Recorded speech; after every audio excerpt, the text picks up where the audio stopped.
থাকে ড্রেসটা না পড়লে। হয়তো আমরা লোকালের মধ্যে রয়েছি, আমরা বুঝতে পারছি না। প্রত্যেকটা রাজ্যেরই কিন্তু হয়ে গেছে, সিস্টেম চালু হয়ে গেছে। 2500 টাকা ফাইন দিতে হবে ড্রেসটা যদি না পড়ে। তবে ইউনিফর্মটা পরলে একটা পুলিশও, যদি আপনি যখন গাড়ি নিয়ে যাবেন, একটা পুলিশ দেখলেও আমাকে চিন্তা করবেন, একটা ইউনিফর্ম পরে আছে, খাকি কালার ইউনিফর্ম পরে আছে, নিশ্চয়ই কোনো সংগঠনের জড়িত আছে। সে কিন্তু কোনো কথা বলার আগে 5 বার ভাববে।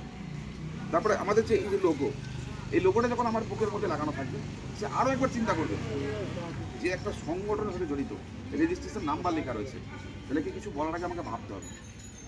এরকম আগামীতে হয়তো আমাদের আইডি কার্ড আসবে, সেই আইডি কার্ডটা যখন বলায় যদি আপনি গাড়ি চালাবেন, তাহলে সরকার বা আম পাবলিক যে কেউ কোনো কিছু বলার আগে কিন্তু ভাববে।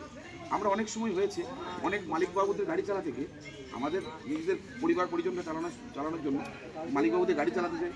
অনেক মালিকবাবু আছে, সব মালিকবাবু বলছিলেন, কিছু মালিকবাবু আছে যে ড্রাইভারদেরকে 2 মাস 3 মাস গাড়ি চালিয়ে নেওয়ার পরে তাকে বেতন দেয়নি, তাকে বাড়ি পাঠিয়ে দিয়েছে। বরঞ্চ তাকে আবার উল্টোপাল্টা কথাবার্তা বলে, সেগুলোকে আমাদের সহ্য করতে হবে। আমরা কিছু প্রতিবাদ করতে পারি, কারণ আমার পাশে কেউ নেই, কে প্রতিবাদ করবে?